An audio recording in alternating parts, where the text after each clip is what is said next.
Hola, mi nombre es Gerardo Baltazar, soy maestro en estudios históricos por la Universidad Autónoma de Querétaro y escribí el texto titulado El discurso psicologista en el inicio de la Guerra Fría Cultural 1949-1950.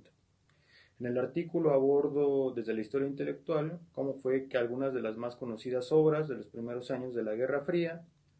apareció un discurso muy particular que se caracterizó por colocar en el centro del debate cuestiones psicológicas. Se reconstruye el escenario cultural internacional durante los primeros años de la Guerra Fría, en los cuales Estados Unidos, además de los programas económicos como el Plan Marshall o algunas medidas políticas apoyadas por la doctrina Truman,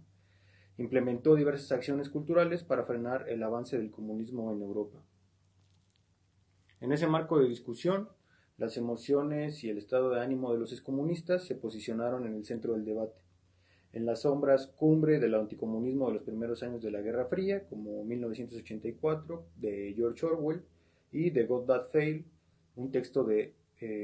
ahí se analiza un texto de Arthur Koestler,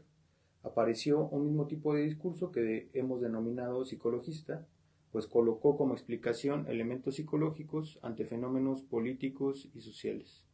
En The God That Fail se reunió el testimonio de 6 antiguos comunistas que se desencantaron de su antigua ideología, y en ese texto Arthur Koestler señala elementos como que tanto el anhelo de la utopía como la rebelión contra el status quo son síntomas de inadaptación social, así como también que el análisis de la mayoría de los revolucionarios revelaba un conflicto neurótico con la familia o con la sociedad. Mientras que en 1984 George Orwell emplea el mismo modelo de explicación psicológica al relatar los 2 minutos de odio, la represión de la sexualidad, como el origen de la ortodoxia política y el amor al poder, elementos psicológicos que constituyen una suerte de explicación omnímoda ante fenómenos políticos y sociales. Eh, Se analiza cómo este discurso tuvo un efecto de despolitización y desideologización en el contexto de la Guerra Fría. En ese sentido, el artículo profundiza tesis previamente señaladas por autores como Francis Stonor Sanders